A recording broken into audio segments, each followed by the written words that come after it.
Welcome to the Spano History Symposium, and we are here with none other than George Washington to celebrate the Monument Men of Monday. Now we're going to ask George a few questions and see if he'll nod his answers. In the background, you can see we have Mount Vernon. Is that correct, George? He says it is. So that's his back porch looking over what river? The Potomac. Yes, the Potomac River is where his house was. So let's get started here. Now, George, Mr. Washington, President Washington, when were you born? 1732. That's a long time ago. Now, what's one of the first jobs that you had? Surveyor. So you left your house at age 16. Age 16, people. He left his house to be a surveyor. That's pretty amazing. Now, we know you did things with the war. I believe you were general. Is that correct? Oh, sorry. He was the general, commander-in-chief of the Continental Army.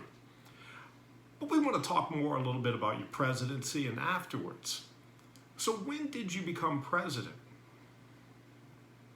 Oh, April 30th, 1789. And not to brag, aren't you the only president to ever be unanimously nominated?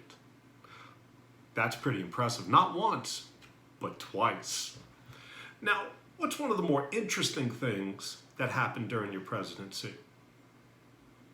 You had to put down a rebellion. Oh, wait a minute. Weren't you part of a rebellion? Oh, so this was different. This was over whiskey in Pennsylvania.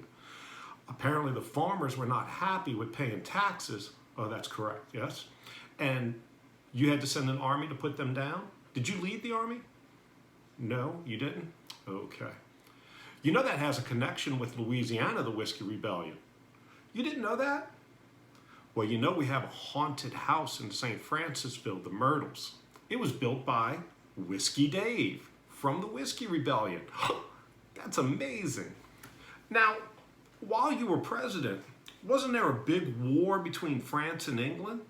Oh, there was? Yes. Did you take sides? No, you believed in neutrality. So you chose not to take sides during the French and English wars, the Napoleonic Wars. That's pretty impressive. So, not to be on the negative side, how did you die? You had an infection in the back of your throat. Did it have a name? Epiglottis? I'm not sure I pronounced that correctly. So how did they treat it back then? Today we would take antibiotics to treat it. They bled you. They bled 40% of his blood, and yet he still survived. That's pretty impressive.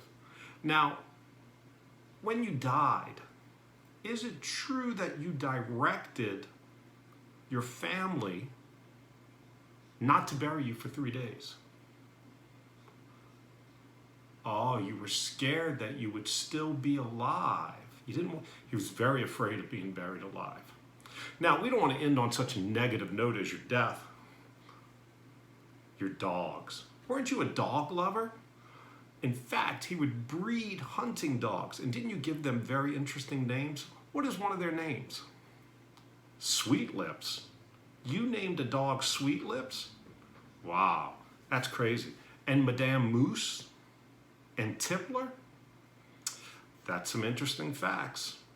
Well, thank you all for listening with George and I, Mr. Washington, here on the Spano History Symposium.